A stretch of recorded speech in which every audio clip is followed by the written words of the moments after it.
Kidnapped, walking the scene with you in no flicks from the 90s. So keen, the VHS Club, they're the talk of the town. Breaking it down, spreading nostalgia all around. Moving and grooving to the synth pop sound. Their insight so fresh, painting pictures profound. From Pulp Fiction to Clueless, they know it all. The genuine love for movies stands tall. Unfolding memories on that VHS screen, talking about classics like you've never seen. Katie with her charm, Matt with that wit. Together they make the VHS Club legit.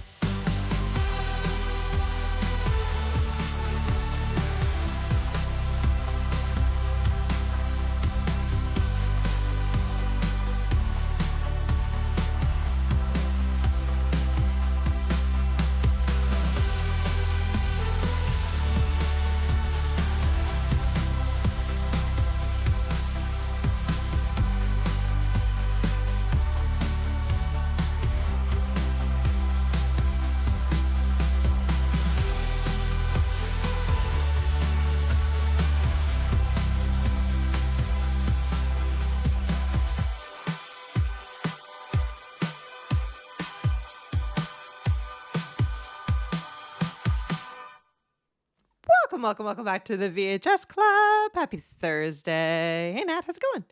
We're back. We're back. Thank you so much for all of you, as usual, for being patient and kind and so lovely with all of your messages. We've been all kinds of things. We won't even talk about it. All kinds of things. Just chaos. But we're back. And we've been wanting to do this one for a long time, so I'm excited to dive in. My notes tell me that this movie is remarkably difficult to summarize in a sentence, Nat. So I'm gonna let you take it over. How would you summarize My Own Private Idaho in one sentence or two? I'll give you two. Well, first I would say it's based on Shakespeare's Henry IV, 1 and 2. Mm-hmm. So there's that. But otherwise, I would say that it's about two young hustlers making their way across America or across the continent and like traveling to find themselves, to find sort of a space and an identity. Yeah, it's about identity. I think that's basically it. It's about unrequited love. It's about friendship. About belonging, family, and it's like one. So we have Scott, who is technically Prince Hal, like Henry, future king, who basically is just like trying to live his life and add some character to his life and some flavor to his life before he has to take on duties of being historically the king, or in My Own Private Idaho, being like an upstanding member of society and possibly a politician because his father's the mayor, and there's sort of like the impact that he might be a successor. Mm-hmm. And then we have Mike, who is actually a very minor character in the plays, but Gus Van Sant decided to utilize that character in a more pivotal way to highlight Scott's sort of journey. And his character is suffering from a lot of childhood trauma and homelessness and identity crisis attached to his childhood trauma and to his sexuality. Yeah. So yeah, and narcolepsy. Which is like trauma-based narcolepsy. But yeah, which is, I think, like makes this movie interesting, and like I don't know, I'm it's a really interesting take, and I am curious. I didn't do enough research to be able to know the answer to this, but like why they added that into this story. But I do think it is really interesting because it does give this like insane lack of control and allows Gus Van Sant to also have this like ability to create these dreamlike sequences. Like Yeah. it gives a lot to the movie. But it is wild to think that like You could just pass out. you could just Yeah. well, you could just go through life like without like how terrifying that must be. Like that you know, he Yeah. already has this sense of like, you know, he just wants to be included and he just wants to have someone to love. He just wants to be like, he wants a sense of belonging. And here he is that like, he literally can't He even misses out. get through a day. Well, not even that, like he Yeah. literally can't even get through like a day without like needing someone to save him. Like he's in like dangerous situations already. And then he's in dangerous situations because he's just like literally unconscious. Like that's, I don't know, kind of Yeah. wild So to think about. I think Gus Van Sant's used that to sort of break up the stressful moments. So it's like as because I find his pacing is like somewhere between very slow and very fast. And it never hits too slow and it never hits too fast, like as filmmaking. So it's like when we get these like calm moments, you know it's starting to ramp up. And then we get to like you find Mike in a stressful situation where he's picked up by a client and the situation triggers his childhood trauma and you see like it starts getting really tense and really stressful and you can see that it's becoming dangerous and then he's out. Yeah. So it like it cuts the moment like really hard.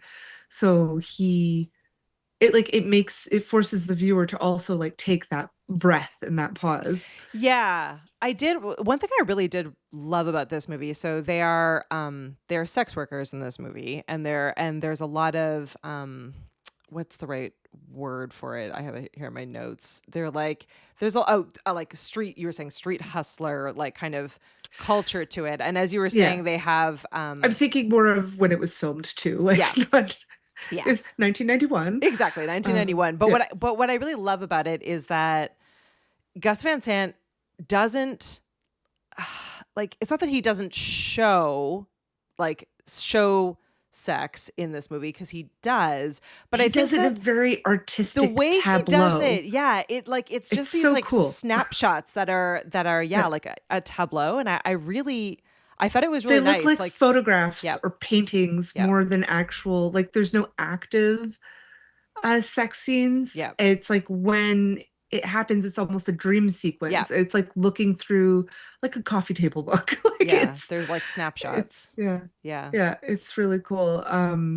He does add like this, you have these like really wide shots, especially when they're in Idaho with the roads and these long winding roads, which like represents journeys of life and Scott's like difficulty, like him saying it's like I know roads, like roads and I are a thing, you know, yeah, like how he seems to always be lost on this winding road by himself. And so we have these really wide shots that were shot on 35 millimeter, which adds this sort of like grittiness to it, especially compared to movies today, like yeah, in like 4K HD, whatever.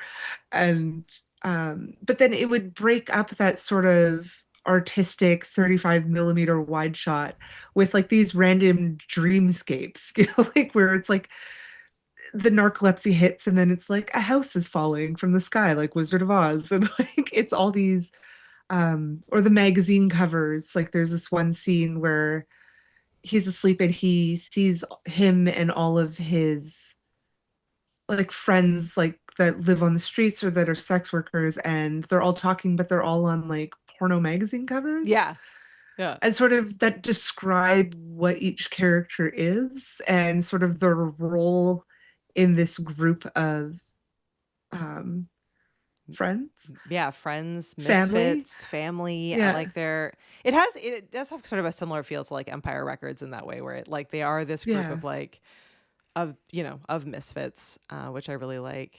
yeah. I'm scrolling through I some of these think comments here. Josh said earlier that he realized that we review a lot of movies that are inspired or loosely based on Shakespeare and classical literature. We sure do. you know We we sure do, but do. also the 90s were so good at this. Yeah. This was like a Yeah. huge trend in the 90s. Yeah. Um Yeah, it like, and watching this, I was like, I wish they would bring this trend back because They it really really was a should. trend. And I feel like this was one of the first big ones that sort of modernized. Because I mean, technically, if we really break down, it is a teen movie, like adaptation of Shakespeare. Like Yeah. it's not Yeah. for teens, Wildly but inappropriate for it's teens, but yeah. starring Yeah. teens. Yeah, absolutely. Uh One, I think one reason I refer to them as hustlers is because they're not just sex workers. Like they have other, like they rob people, yeah. they set people up, they're selling drugs, they're, like they're doing other stuff, Yeah. And um, it is like there's some Grand Theft Auto, there is like, definitely well, some it's a moped, but like, so it's like they're grand not motorcycle, grand theft just motorcycle. Yeah. yeah, Uh so I yeah, love they are this. hustlers. Like they're not just sex workers. They're multifaceted. They are. Paul is saying Yeah. that in late 1990, Keanu Reeves rode his motorcycle from Canada to Gainesville, Florida, to hand deliver a copy of the script to River Phoenix because Phoenix's Yeah. agent refused to show him the script. So I will say, This was a big swing for love them. I love Yeah. Keanu Reeves. Like I am ride or die for him. Yes. But River Everybody does. Phoenix was like just so insanely good in this movie. Like It's he and I think it's a little bit his character, like in defense of Keanu Reeves, because I know everyone always gives him a hard time. He does a phenomenal job in this movie as well. But there is something about like River he's Phoenix's almost, character oh, that he's so just it's captivating. so captivating. Yeah. I think so, and this happened a lot in River Phoenix's time, and if people talk about him now, they still say the same thing. He was basically the modern James Dean. Hmm. And I don't know if any of his people set it up, like set up his image that way. Hmm.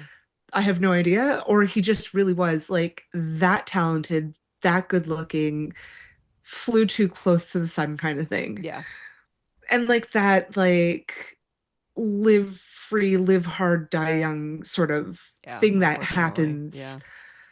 Yeah. So River Phoenix was like, I don't know. I can't stress it enough. Watch his movies. They're like spectacularly This talented. one I think is his best. I mean, I can't think of a better Running one on than this. Empty, which Running Oh on yeah. Empty does remind I me don't of know if this I've one seen quite a that. lot. Yeah. Very similar scenes, like the campfire scene. There's something like that in Running on Empty as Mm. well, which is River Phoenix because so there's a scene where he and Mike and Scott are traveling from Portland, where that was like kind of their home base, to Idaho to go see Mike's dad Yeah. because they decide to find Mike's Mike's mom. So family, Mike's yeah. Yeah. mom has like abandoned him when he was younger. We think we're not 100% sure. So they decide to travel to meet his dad, who's just terrible, not father of the year. And when they stop to sleep one night, like they're just camping on the side of the road, on the side of the highway. And there's this really powerful scene where Mike confesses, like in a very timid but very bold way, brave way, I should say, that he's in love with Scott. And Scott, like, he does handle it quite gracefully, but he's like, oh, I only sleep with men for money. He's like, I'm not actually into men. Yeah. So it's like this whole sort of It's so quiet heartbreaking. but Yeah. very powerful scene where like there's unrequited love and the bravery of coming out, and the way he explains his sexuality is like he doesn't say I'm gay. He says like I think I could love somebody for who they are and not like who they are as a person and not based on their sexuality, Yeah. so it was a very cool scene, very powerful for the time it came out, and like to have these two actors who were huge in Hollywood too at the time, Yeah. like this Seriously. is the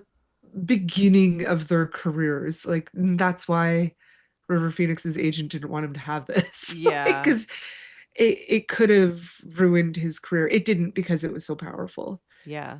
Paul is saying that for its initial American video release, this gay-themed movie was packaged as a straight film with both of its stars, Keanu Reeves and River Phoenix, in cinches with women on the video jacket. Yeah. You know what is kind of interesting about this is that it it's not really about sex or even love, or like it's sort of an agnostic kind of film in a number of different Yeah. ways. Like um I really sort of liked that it like it has both, like it has gay sex scenes in it, it's got straight sex scenes in it, but it's really more about like friendship and discovery and finding yourself and yeah, the sense of belonging. And I mean, I Yeah. guess it does definitely, it has that scene in it, which, Mike Yeah. is definitely in love with Scott. And that is it's incredibly heartbreaking. But Yeah. yeah, it is interesting. I'm not surprised that the American audience did that in 1991. Unfortunately, I'm sure that Yeah. they would probably do that in I mean, it today's really society did as well. turn But like one of Gus Van Sant's things that he did with this movie was really turn the heteronormativity like yeah, on its head, yeah, especially by putting these two actors in it that like Keanu Reeves just did Point Break, where he was like, hmm, like macho FBI surfer dude, like undercover, like, it's like it really it seemed like such a big risk on paper, and until you see the movie, and then it's like you said, it almost is as important of a point as it is. It's also not the focus. Like it's the focus is about the individuals and the people and their journeys. yeah, And it it normalizes, does. It really does. which Yeah, is it really because does I mean, normalize it. Yep. shocker, it is normal life, but like, but Yeah. um, yeah. Uh, So when they travel, so they find out from Mike's dad that the mom might be in Italy. So they go to Italy. And then we have this heartbreaking scene where they come across this place that she was staying, where she was teaching this young, beautiful Italian girl, I think Camilla, Italian, teaching her English. yeah. And she falls in love with Scott, and Scott brings her back to America with him. And she, like, we see later on through the movie, like, she's sort of set up to be his, like, beautiful arm candy slash possible future politician's wife kind Yeah. of thing. And just the heartbreak that Mike goes through, and the loss that he has to suffer, because he doesn't just lose his love, he loses the person that was taking care of him when he had his narcoleptic episodes, and Yeah. his family. Yeah, so it is like there is this story throughout the movie where Scott is the only one in this group that has this incoming, he's going to inherit everything from his father, who Yeah, is he's super rich. in Shakespeare is the king, is in this Yeah. movie is like I think the mayor or some sort of high level Yeah. politician, and he's incredibly wealthy. And the promise to all of these friends is that like when Scott inherits all of this money, like he's gonna change everyone's lives. He's like, this close friend of theirs. Yeah. But obviously, it And gets all the way to the end, and that's not what happens. I know. I It was so goes sad. I it was goes like, really why didn't you differently. bring Mike with you? Yeah. Like, why didn't you bring him home too? Like, you had the space to do it. Yeah. And to the point, so there's this character, Bob, who is Falstaff. Hmm. And every time I think of this, if you haven't seen Orson Welles' Henry the Fourth It's or been a To Henry while for IV, me. Yeah. him running around as Falstaff. So Orson Welles was a large, round man, and in this, they're getting ready to go to war. Okay, like in Shakespeare's play and Orson Welles' movie, which he also starred in. Um, and I'll never forget, I read this critique of the movie where Orson Welles is like running onto the battlefield in his armor, as the character does, as Falstaff does. And the critic was like, along the lines of Orson Welles looks like a giant armadillo running onto the battlefield. And so every time I see this Falstaff character, I think of a giant armadillo, which is Orson Welles. And it's so funny. He's such a funny character. So Bob is also a very funny character. He played Falstaff and this character Bob like so well. Um, and he's Scott's mentor to life on the streets. Like he's his he teaches him about sex work, he teaches him about hustling on the street and where to live and how to survive in this environment. And he goes from being his mentor and somebody that Scott loves more than his father to, at the end, we see they're at Scott's real father's wake. So his real father passes away. And Bob goes in and he's like, I'll show everybody, like, Scott loves us so much and he loves me so much. He loves me more than his own father, that, he'll take care of us all. And Scott turns them down and he's like, you were just a blip on the radar, basically. Yeah. And it's very heartbreaking, how it's conveyed to him, and he it breaks his heart so badly that he dies. Like, he literally dies of Yeah. heartbreak. It's so It was sad. such a sad scene. And that, like, Falstaff, I keep calling him Falstaff, Bob Falstaff. Bob was like the king of the streets. He's the one who took care of everybody and made sure everybody was safe and gave everybody a sense of belonging. And so it was a huge loss to the whole community of Portland, street community of Portland. Yeah. Um, so yeah, it was a pretty rough scene. It is a really rough scene. Yeah. I'm just going through some of these awesome comments. Thanks so much for sending them in. Paul says Mike and Scott were based on and named for two real street hustlers that Gus Van Sant met while writing the script. One of them appears in the cafe scene. That's interesting. Yes. I was Um, wondering that. I couldn't find it when I quickly Googled, but so this cafe scene, it's sort of almost like, again, like, it's this weird juxtaposition of, like, we're watching a movie and then suddenly it's almost like an interview, like a yeah, documentary. yeah, And these people are telling their stories of their first time uh being sex workers, hmm and it's so heartbreaking, but the way they tell it is, it's like, I'm not heartbroken about it, like, this is just how my life went, and this is how this happened, and this is how I got in it and how I got over it. It was such a interesting scene, and I was like, are they real? Like, this is their real life, these people, this is their real story. It's, anyways, I'm just enamored that it really was like, that's amazing that he added that in. yeah, absolutely. Yeah. Absolutely. Paul's sharing all these awesome facts. He says that the haircut he wore, that River Phoenix wore in the film, probably didn't do anything to. Oh, sorry, wait. Back up one. River Phoenix was often compared to James Dean. The comparisons were reportedly began during Stand By Me and continued Yeah. throughout his life. The haircut he wore in the film probably didn't do anything to quiet the comparisons. Oh, 100%. And even, like, he had this red coat, or like this sort of burgundy coat, and it looked like something from, I can't remember what James Dean movie, but it, like, the way he was dressed was very much, and then the motorcycle, Yeah. like, it really, I think Gus Van Sant really leaned into that a Yeah. bit. Yeah. So Yeah. one thing that's super fun is that he also uses Shakespearean sounding language and dialect, and, like, he does add in, like, little soliloquies or monologues here and there that are very Shakespeare coded, and he does, like, use that language not all the time, but, like, in the important emotional scenes, Yeah. which was, and I find, like, as a viewer, it really, like, I'm like, oh wait, now I'm paying attention because, like, something important's happening, like, and it really forced me to absorb more, and engage more as a viewer, which I loved. Yeah. No, absolutely. He does use it. Yeah. It was interesting because it isn't used throughout, but then in the instances where it is used, it's used verbatim, which is really, Yeah. yeah, I think it was a fun, and mostly in a lot of the like Falstaff Bob moments. So I thought it was really well done on that from that Bob front. and Scott, Yeah, and yeah, like you're right, Prince and a lot of Hal. Scott moments. Yeah. Yeah, yep, absolutely. Well, that the scene where Scott breaks Bob's heart to death.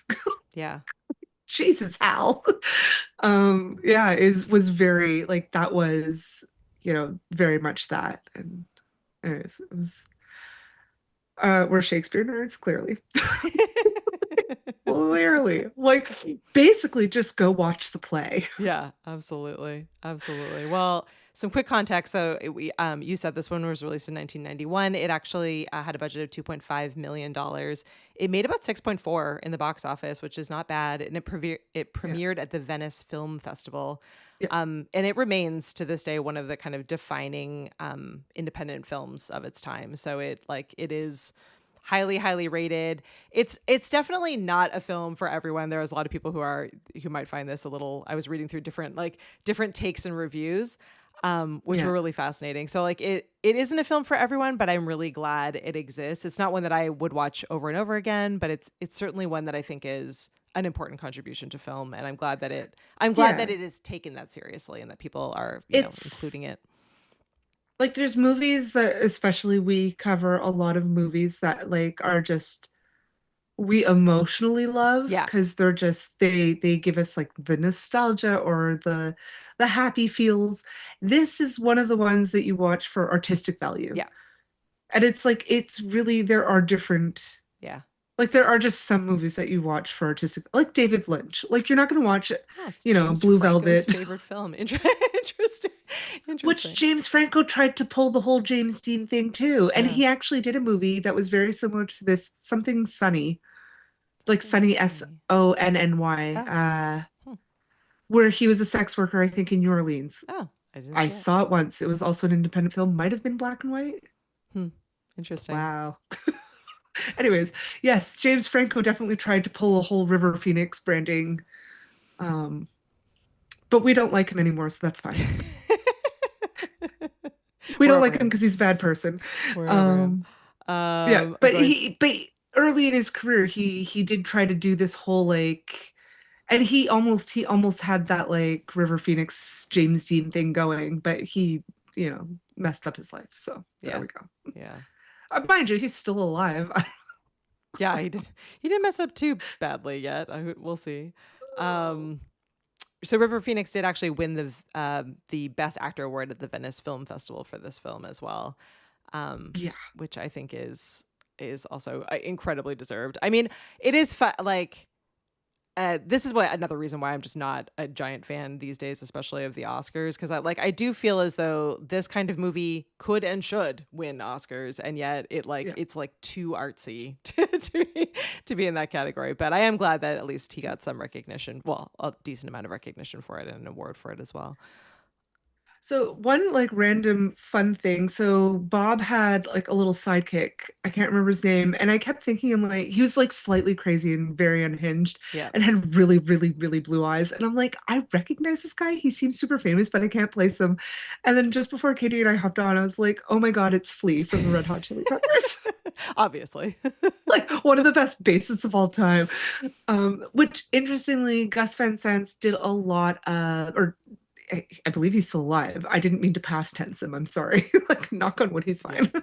Um, he does a lot of music videos, and he did work a lot with the Red Hot Chili Peppers and like Madonna, and I can't remember off the top of my head, but he did a lot of music videos, and he did work with the Red Hot Chili Peppers a lot. Hmm. So it was interesting that Flea like had like such a good part in this. I'm Yeah. like, I didn't realize he was in acting, but anyways, Yeah, he was great in exactly. this. Yeah. He played it super well.